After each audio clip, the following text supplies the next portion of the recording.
was a breaking take, so I'm back for it to it. Make sure you like and subscribe as you always. Watch the full video.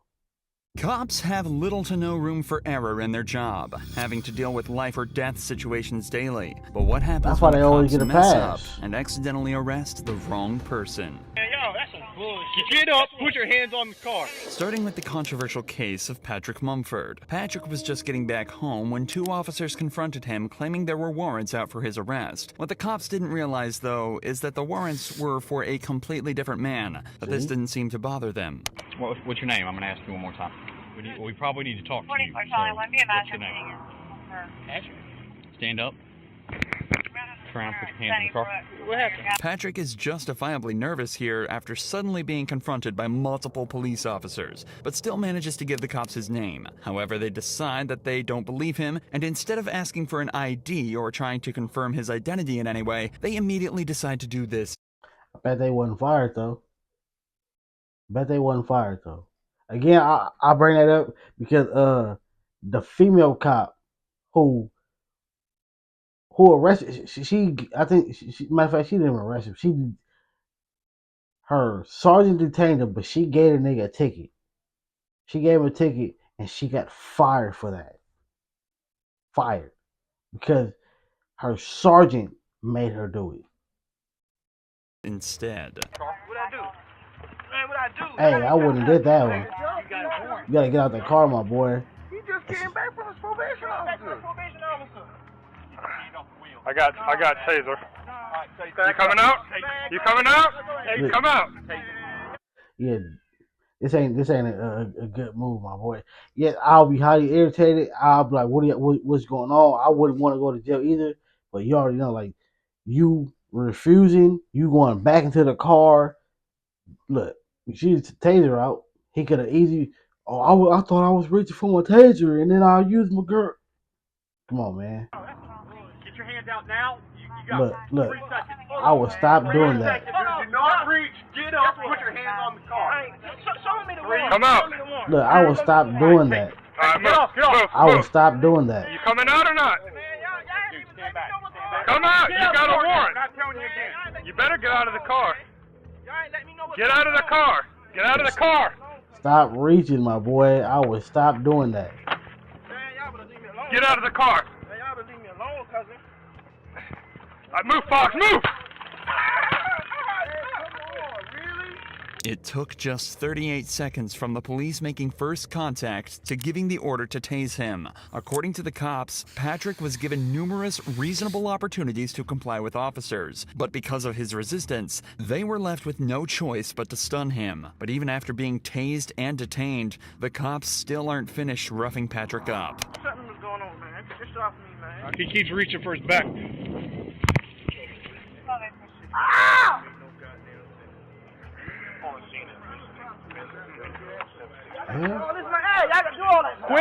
Quit resisting. I got him, guys. Just search whatever he's going for. The cops searched Patrick to try and find whatever he was reaching for, assuming he was hiding a weapon of his own. But predictably, they find nothing other than his wallet. This would end up being a blessing for Patrick, though, as inside his wallet, the cops found his ID.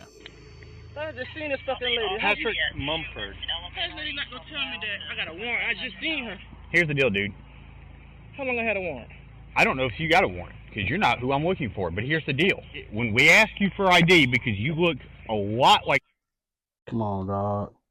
You gotta come with more, like, a bigger and better apology. This nigga taking me. I don't know if you got a warrant because you know who I'm looking for. You should have been like, bro, like, look, I apologize. This has been a big. Hey, back up, y'all. Back up. This has been a big misunderstanding. Patrick. Look. I was like a deep. Hey, I'm very, very sorry, man. This is look. Then went into this when officers come. Even though you don't want to go through this process. You know you just left your probation officer.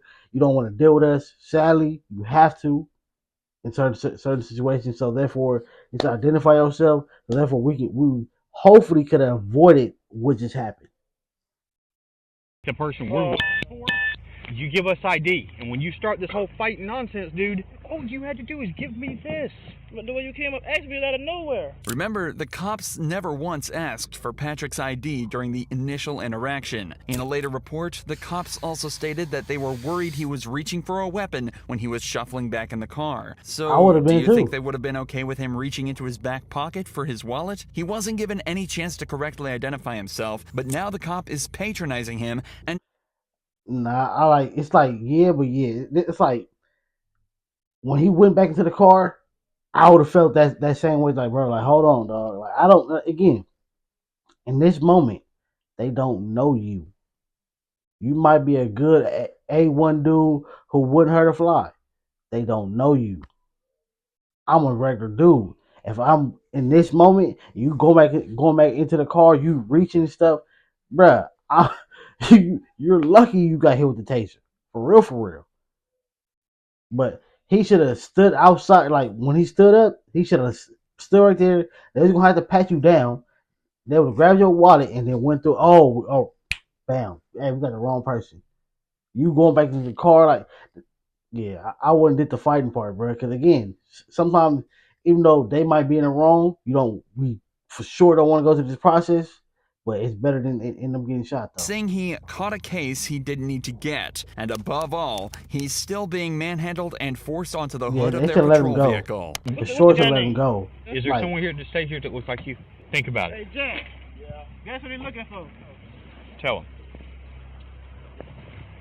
him. Nigga, that who ain't me. what, like? He knows who it is. So who is it? Michael? He is not Michael. Okay, I know that now. Well, they thought he was my son? Yes! Really? They don't even look nothing And then alike? besides, they From didn't the even have picture that we got, they look exactly. Oh, wow. I'm looking at you that still holding this man. It's not far off. Okay, are we wrong? For the record, this is the man they're looking for. It's difficult to draw even a single similarity in appearance, but the cops apparently saw so many. Hell to the no, bruh. Hell no. Where did the picture go? Hell no. The only thing that they slightly have. No, I can't even say that. Because I was going to say the nose, but his nose, Michael, his nose a little fatter up top right here. And then the smooth is lighter. I mean, I said the smooth. The skin is lighter. No, bruh. This is a light. Michael is a light brown dude.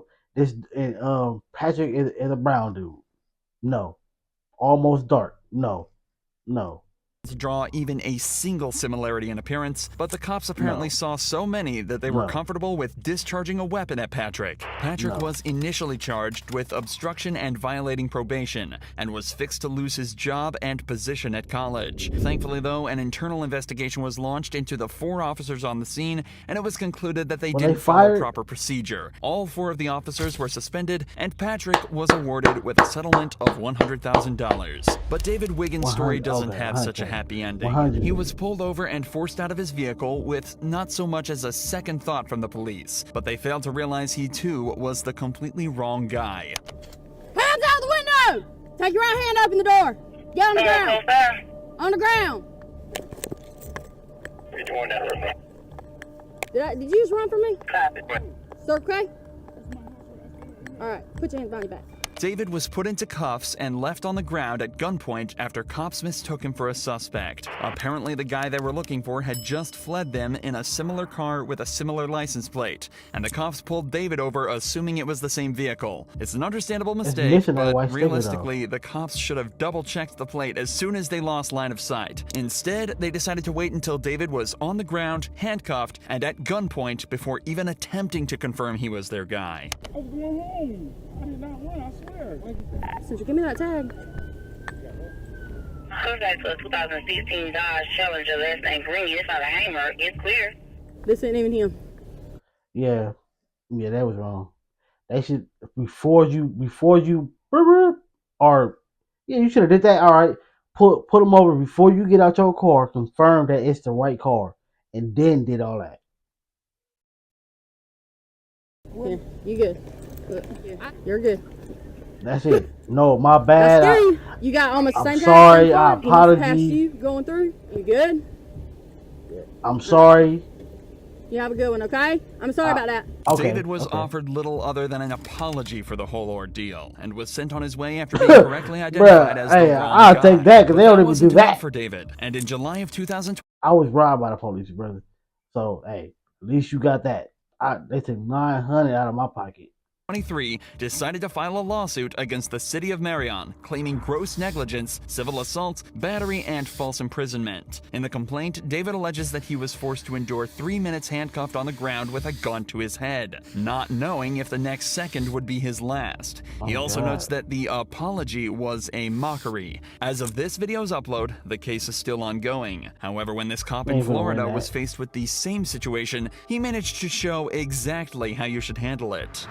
Trying to get shot over this. Do you really think we want to be out here killing people? A deputy in Volusia County was looking for a burglar when he stumbled upon Joseph Griffin, a man who he said perfectly matched the description. There is a burglary that happened. You kind of fit the description. Let me just make sure that you're not him, okay? All right. I'm a vet. I have my ID. Okay. Can I see your ID? Yeah. You literally, they said white tank top, black shorts. And they said that you had a beard, all right? So I'm not saying it's you, but it was a black male. Again, not saying it's you, buddy. This cop is obviously aware of how difficult this very interaction can be, especially if it turns out he's not who he's looking for. So he approaches him politely and attempts to resolve the situation rather than escalate it. Bear with me, okay? Because you fit the description. I'm not saying you're guilty, but my sergeant's telling me to detain you. That's my sergeant. See, look. See, look, same thing that happened with the female. It's my sergeant, She kept saying it. I don't want to do this. He's making me do it. See, look. It's live. Do you mind sending it down here? Because for now, I'm gonna detain you. Look, you're not under arrest. I'm detaining you right now because you fit the description. Okay? Just hang tight for me, okay, buddy? Joseph respectfully informs the cop that he's live streaming the interaction for his own safety before being detained. He's also told that he's not under arrest and not being charged with anything. They just don't want to give him the opportunity to run should he end up being the suspect. We're not saying it's you, but you fit the description. That's why I'm detaining you. If it's not you, we're gonna cut you loose. Sadly, I went through this. I was waiting for my homie to get out of school because I didn't go to school that day. And the police just rolled up. You fit the description. You got ID. That's why I always say, like, you gotta have your ID on you, because if not, they gon' and they go to the computer and they don't your thing not popping up. They gonna take you to the station. So to avoid that, make sure you have your ID on you. Because hey, I went through this before. You're free to go, okay? But I just want you to see through us why 7 cop cars. So hey, everything going on is just a little bit scary. Yep. This is it was a burglary. It's a burglary. It's serious. It's not a joke. You got these guys that are getting ready to go home, and we're coming in. So that's why you have so many.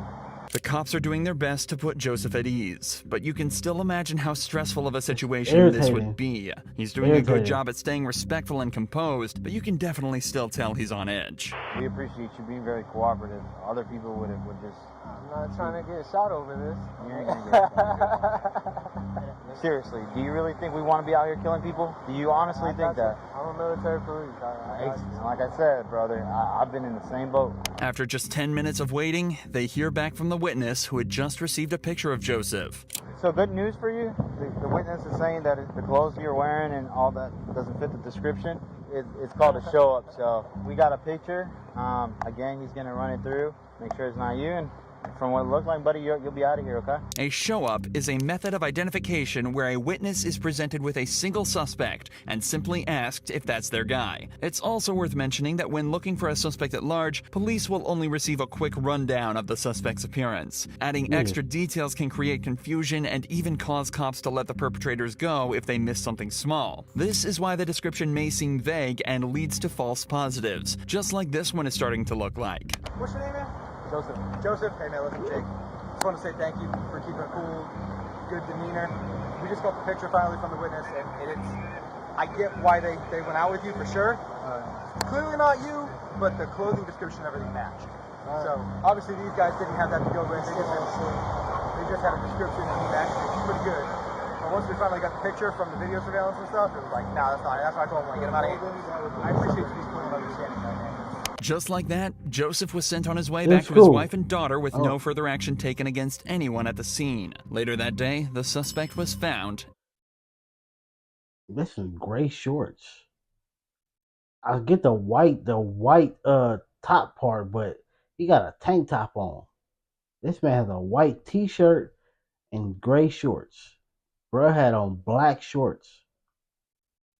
Only thing that match is him being black and something white up top, but two different tank top and t-shirt, two different things. And arrested. Both cases in this video so far have involved fairly innocuous crimes, but that's all about to change in this next case, where a man is falsely accused of robbing a bank and shooting a man in the head. You're not gonna tell me how to talk, all right? You shut your fucking motherfucking mouth! In the early hours of the 23rd of April, 2022, Grand Junction Police received a frightening phone call. 911, this is what's the address of your emergency? 704 Horizon Drive.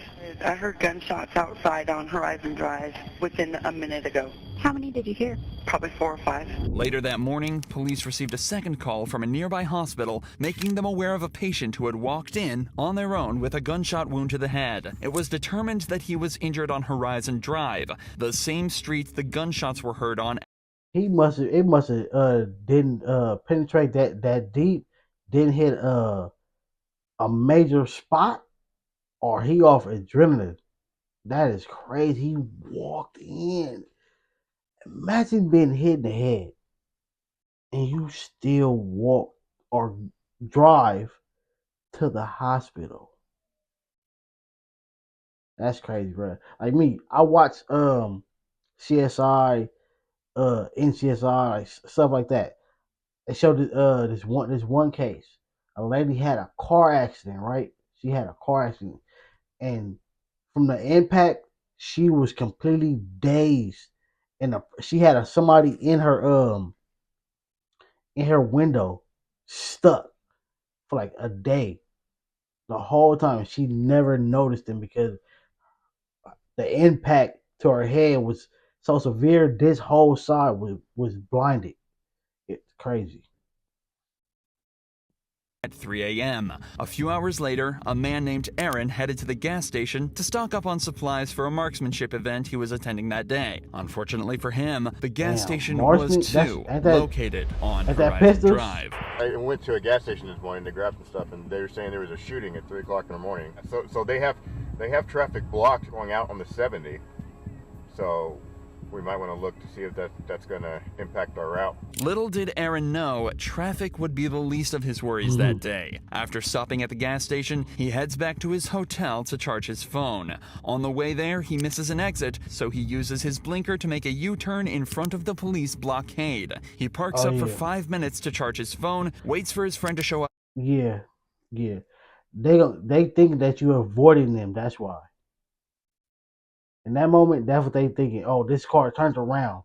They're trying to avoid that. Cause I did that before, and I was actually trying to avoid them because I didn't feel like going through the checkpoint thing. I don't like, again, even when you're fully legit, which I was, you still don't want to deal. I don't want to deal with that moment.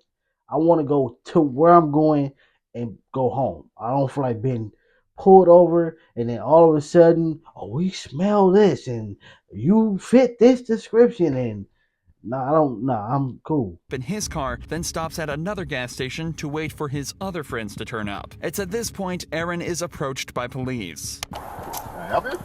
Yeah. Would you mind rolling down your window real quick? No. What do you need? I need you to identify yourself. No, why? Because all right, you're leaving the area. Hold on. Where a shooting occurred.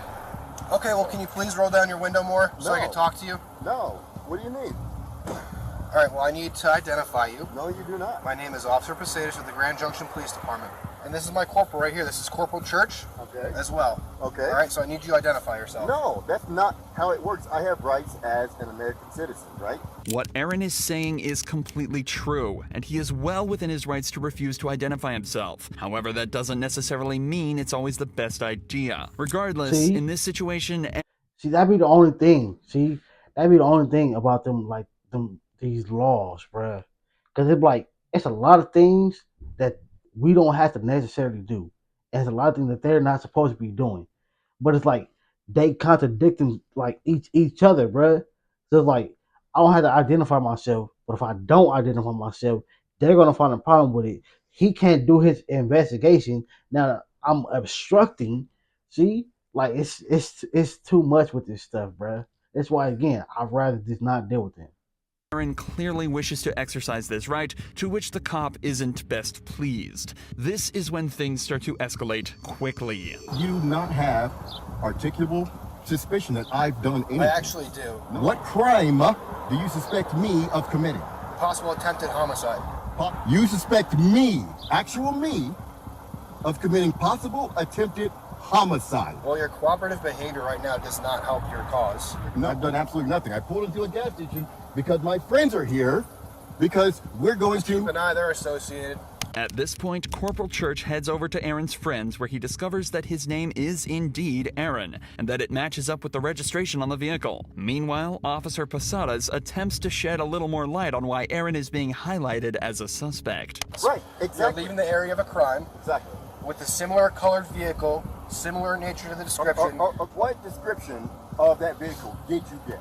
I got a darkened colored sedan. Two people also stated that one of the suspects may be of African American descent. With this information, you can see how a cop would suspect Aaron. He's a black male in a similar vehicle. But things start to get much stranger as you dive deeper. In the official report, it was determined there were actually two suspects, one white and one black. And a more detailed report of the vehicle describes a car more similar to the one that Aaron's friends are driving. Yeah, but it's still a dark colored sedan. That's still the whole point. That's why, again, you leaving the area of a crime, not somebody like jaywalking. Somebody just got hit. Someone just got robbed. Somebody just got hit. Bruh, again, you don't want to deal with them, but in this moment, you probably was best, at least like the name part, bruh, because this part comes with further detail. Mind you, like he said in the beginning, they don't give them all the detail. They give them the bare minimum of what they just got. So it's like, again, this stuff is 50-50 stuff, bruh. That's why, yeah, I'd rather just not deal with it, bruh. If I can go home, boy, if I can go from work to home, I'm going to do that. Man, dog. It seems as though the cops are ignoring every sign and targeting Aaron for no reason, something that only becomes more obvious as they allow his friends to leave, but keep Aaron at the scene. My buddies that just left, they were also in a dark sedan, but you aren't fucking stopping them and questioning them. Okay, well, I'm sorry that nope. Sorry that you shut feel your that fucking mouth. I don't want to fucking talk. You're not going to tell me how to talk, all right? You shut your fucking motherfucking mouth. Corporal, come up here. It's not working. It's not working. He's currently recording on his phone, but he's highly uncooperative with me, screaming and yelling at me. Told him that his vehicle matches the description, gave in, blah, blah, blah. He's very upset. See, why ain't they trying to use that what was it called? I forgot what it's called. I forgot. The video from yesterday with the lady. They got arrested for using the F-bomb. He just did that plenty of times, loud as hell, and nothing. Not saying that he should do it, but you see how every different place, it's like, bruh, like you just never know what you're going to get with these laws, with these police officers, bruh. Again, I'd rather just go home and go to work, bro. Leave me alone. Right now. Why are you not cooperative? Because I don't have to be cooperative with your investigation. Well, you have to ID yourself. Right? No, I do not. Tell me why I have to ID. Well, Colorado state law says you do. I want you to explain why me as a person, have to ID to you. Colorado state law says you do.